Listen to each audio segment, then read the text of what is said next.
Dans cette vidéo, je vais aborder le sujet des réactions d'addition électrophiles sur les alcènes et les alcynes, mais plus précisément sur les additions non polaires. Donc, premièrement, qu'est-ce qu'une réaction d'addition électrophile? Ça va être une réaction où je vais avoir un alcène qui va réagir avec un électrophile en agissant comme nucléophile. Donc, à ce moment-là, je vais avoir un alcène qui va réagir avec une substance qui va être un électrophile. Pour, en fait, qu'est-ce qui va se produire? C'est que je vais avoir un des atomes de mon électrophile qui va aller sur un des carbones de l'alcène, l'autre atome sur l'autre carbone, et je vais former une liaison simple plutôt qu'une liaison double. Donc, dans cette réaction-là, l'alcène va agir comme nucléophile. Les réactions d'addition électrophile vont être séparées en deux catégories, les réactions d'addition non polaire et les réactions d'addition polaire. Les réactions d'addition non polaire, en fait, ça va être des électrophiles où les atomes A et B vont être identiques. Fait que dans le fond, on pourrait dire que les deux morceaux là, qui vont être additionnés à ma double liaison, donc A et B, vont être identiques. Tandis que si j'ai une addition qui est polaire, A et B vont être des atomes différents.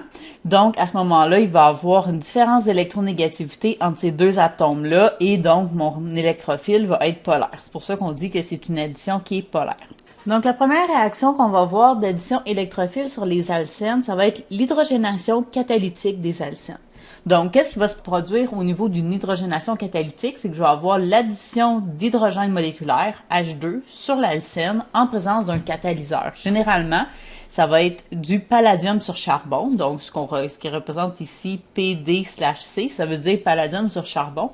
En fait, ce que c'est du palladium sur charbon, c'est du palladium qui est un métal qui va être, on pourrait dire, en fines particules, puis qui va être en fait mélangé avec du charbon, qui est uniquement du carbone, puis ça va venir dans le fond créer mon catalyseur. Donc, ce qui se produit au cours de la réaction, j'ai un alcène, et ça va réagir avec H2. Fait que les deux atomes d'hydrogène vont s'en aller chacun sur un des carbones de l'alcène pour former finalement un alcane. Donc, j'ai passé d'un alcène à un alcane. Cette réaction-là, comme je disais, va se faire à l'aide d'un catalyseur, généralement du palladium sur charbon. L'hydrogène, en fait, va être gazeux et on va l'en mettre en excès. Fait que dans le fond, ce qu'on va généralement utiliser, c'est une bonbonne de gaz dans laquelle on va venir faire passer l'hydrogène sous forme de bulle à l'intérieur de mon milieu réactionnel. Le rôle du catalyseur, en fait, ça va devenir activer H2. Autrement dit, là, ça va venir affaiblir la liaison HH parce que dans le fond, je vais avoir des liaisons qui vont venir se créer entre l'hydrogène et la surface du métal. Donc, le mécanisme de la réaction, c'est ce que vous voyez ici. C'est vraiment une réaction qui va se faire à la surface du métal. Le petit signe que j'ai mis ici, c'est parce que vous n'avez pas besoin de connaître ce mécanisme-là par cœur. Vous n'avez pas besoin de le connaître. Je vous en parle quand même juste pour votre culture générale. Donc, première chose qui va se produire, c'est que je vais avoir la surface ici du catalyseur qui va être faite de palladium et de charbon, sur lequel je vais avoir des molécules d'hydrogène qui vont comme un peu venir se coller dessus. Ce qui va se produire une fois qu'ils vont s'être collés, ben, ça va venir affaiblir la liaison hydrogène et hydrogène et les hydrogènes vont comme venir se lier à la surface. Ensuite, je vais avoir un alcène qui va arriver, qui va comme venir lui aussi se lier à la surface, qui va venir interagir avec la surface, puis ça va pouvoir venir à ce moment-là, venir ajouter les hydrogènes sur mon alcène pour venir former l'alcane à la fin. Donc, un exemple ici d'hydrogénation catalytique d'alcène, ça serait avec le cyclohexène, qu'on fait réagir avec H2. Ici, c'est du platine sur charbon, le catalyseur qui est utilisé, mais c'est exactement la même chose qu'avec du palladium sur charbon. Donc, si je prends le cyclohexène, que j'ajoute H2, ça va tout simplement donner du cyclohexane. Donc, mon alcène est devenu un alcane. Donc maintenant, si on parle de l'hydrogénation catalytique des alcynes, donc je rappelle, un alcyne, c'est lorsque j'ai une triple liaison carbone-carbone. Pour faire l'hydrogénation catalytique d'un alcyne, si j'utilise le palladium sur charbon, ben, je vais pouvoir passer de l'alcyne à l'alcane. Pour ça, je vais avoir besoin de 2 moles de H2, un pour passer de l'alcyne à l'alcène et un pour passer de l'alcène à l'alcane. En fait, dans cette réaction-là, il va être impossible d'arrêter sélectivement la réaction à l'alcène avec ce catalyseur-là. Si je mets une proportion d'une mole de l'alcyne par rapport à mon H2, ce qui va se produire, c'est que je vais avoir un mélange d'alcyne de départ, d'alcène et d'alcane qui va se former. Fait que dans le fond, ici, là, c'est vraiment une réaction là, qui est impossible de contrôler pour former exactement l'alcène à partir de l'alcyne avec le catalyseur palladium sur charbon. Donc, si je prends l'alcyne ici, que je le fais réagir avec l'hydrogène et du palladium sur charbon, ce qui va se produire, c'est que je vais avoir une double addition de mes hydrogènes sur mes carbones, 2 carbones de l'alcyne. Je vais avoir une double addition de mes hydrogènes sur mon alcyne ici, et je vais venir former l'alcane. Si ce que je veux former, en fait, c'est justement un alcène à partir d'un alcyne, ce que je veux utiliser, c'est un catalyseur qu'on appelle le catalyseur de Lindlar.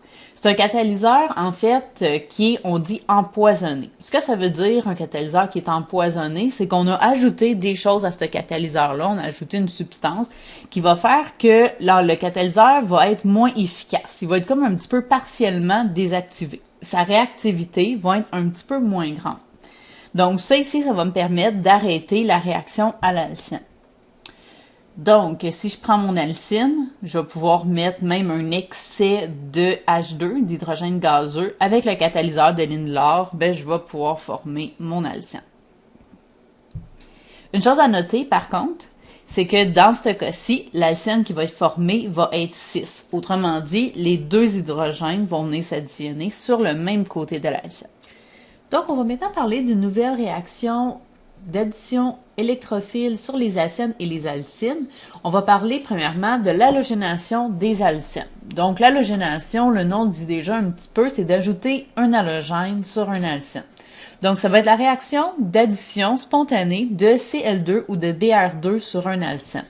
Donc ici, dans le fond, ce qu'on va faire, c'est qu'on va faire réagir soit du brome moléculaire ou du chlore moléculaire. Donc ici, X peut représenter soit un brome, soit un chlore.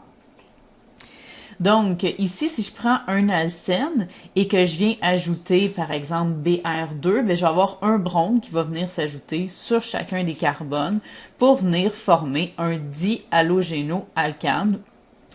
Un exemple ici serait la réaction entre Br2 et le propène, ce qui va nous donner du 1,2-dibromopropane. Donc ici, on voit bien que les bromes sont venus s'additionner aux endroits où j'avais mis mon alcène au départ. Même chose ici si je